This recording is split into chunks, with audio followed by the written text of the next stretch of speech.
dos Atos chega a glorificar Paulo, faz uma defesa dele. Diante dos cristãos judaizantes, esses superapóstolos, que aderiram à Boa Nova, mas vivem ainda segundo a lei, Atos apresenta Paulo apenas fazendo o que Pedro já havia feito. Por quê? Porque a esta altura nós temos que ter presente que a igreja está aos poucos começando a se hierarquizar. Na época do Paulo não existia ainda essa categoria, diácono, presbítero e episcopo.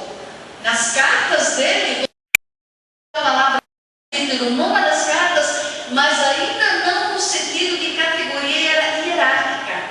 Essa categoria só começa a aparecer depois do ano 75, 80 e diante, quando falsas doutrinas começam a entrar dentro das comunidades e as lideranças vêm ser obrigadas a criar uma estrutura, uma hierarquia para controlar essas falsas doutrinas.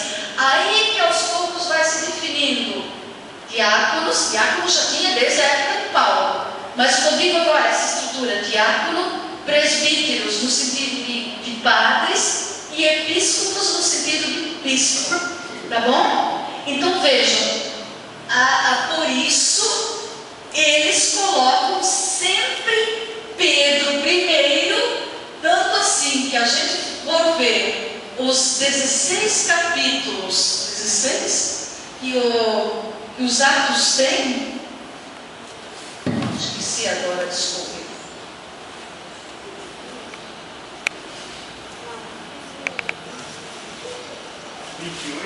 28, isso, 16 é Romanos, bem que eu ia dizer, mas não pode, exato. O capítulo 15 está praticamente no centro e fala do concílio de Jerusalém, daquele concílio que definiu aquela polêmica da circuncisão e de sentar ou não sentar para celebrar a ceia do Senhor com pessoas que se converteram do paganismo, que não eram judeus, e se converteram ao cristianismo.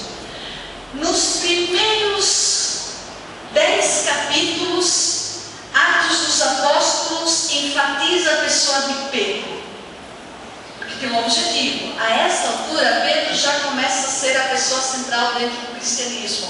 Está dando para entender por quê? Então vai enfatizar a pessoa de Pedro. Inclusive no capítulo 10 de Atos, vai dizer que Pedro vai batizar, vai na casa de um pagão, que é Cornélio, que era um romano, um gentil, portanto, um estrangeiro, e que vai batizar, vai pregar o evangelho a pedido de Cornélio, e lá vai batizar toda a família, inclusive os escravos de Cornélio.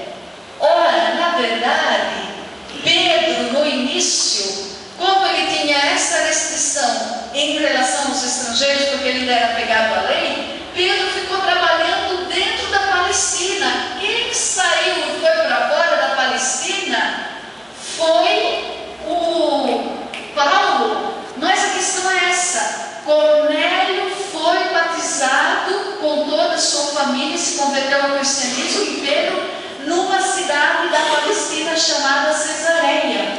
Mas qual foi o objetivo de Atos? Atos quer dizer que Pedro é mais pelo cargo do que Paulo, deu para entender? Por isso os 10 primeiros capítulos vão enfatizar a pessoa de Pedro. E depois, o capítulo 16 em diante, até o 28, vai trabalhar especialmente a pessoa de Paulo. Mas Paulo, nos Atos, sempre está fazendo o que Pedro já tinha feito, deu para entender? Mas Pedro não tinha tanta estudo que Paulo. Não, de jeito nenhum. Ótimo, boa lembrança. Pedro não tinha o estudo que Paulo tinha.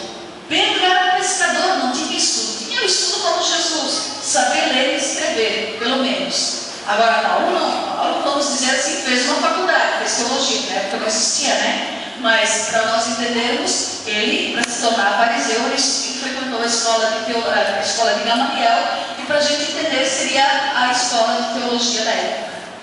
Muito bem. Então, gente,